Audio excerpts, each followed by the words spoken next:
জনাব সালাউদ্দিন আহমদ সাহেব বলেছেন যে আদেশটা দেওয়া হয়েছে, এটা একটা অন্তহীন প্রতারণা করা হয়েছে। কে করেছে? ইন্টারিম গভর্নমেন্ট এবং প্রেসিডেন্ট মিলে করেছেন। তো এইটা তো জুলাই 13 তারিখ হয়েছে, নভেম্বরের 13 তারিখ হয়েছে, আর ভোট হয়েছে 26 সালের 12 ফেব্রুয়ারি। দীর্ঘ সময় মাঝখানে ছিল। আমরা প্রথমে দাবি করেছিলাম গণভোটটি আগে হোক এবং সংসদ নির্বাচন পরে হোক, কিন্তু বিএনপির দাবির কারণে, একই দিনে হওয়ার কারণে, ওনাদের গণভোট এবং সংসদ নির্বাচনের দাবিটা সরকার গ্রহণ করার কারণে ওনারা ফরমালি সরকারকে অভিনন্দন জানিয়েছে। তাহলে গণভোটটা তো ওনাদেরও দাবি ছিল। গণভোটে কি কি বিষয় অন্তর্ভুক্ত হবে তা কিন্তু আগেই তাদের ওয়েবসাইটে প্রচার করা হয়েছে। নির্বাচন কমিশন এটা করেছে যথেষ্ট সময় দিয়ে।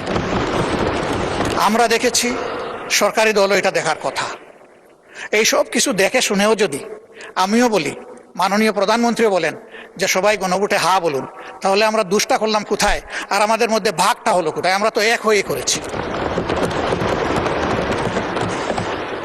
আমরা আমাদের জায়গায় আছি, আমরা জায়গা পরিবর্তন করি নাই। আমি ধন্যবাদ জানাই জনাব সালাউদ্দিন আহমদ সাহেবকে।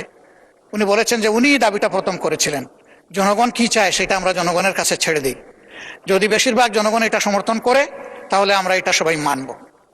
বেশিরভাগ জনগণ সমর্থন করেছে, এখন এটা মানার প্রশ্ন।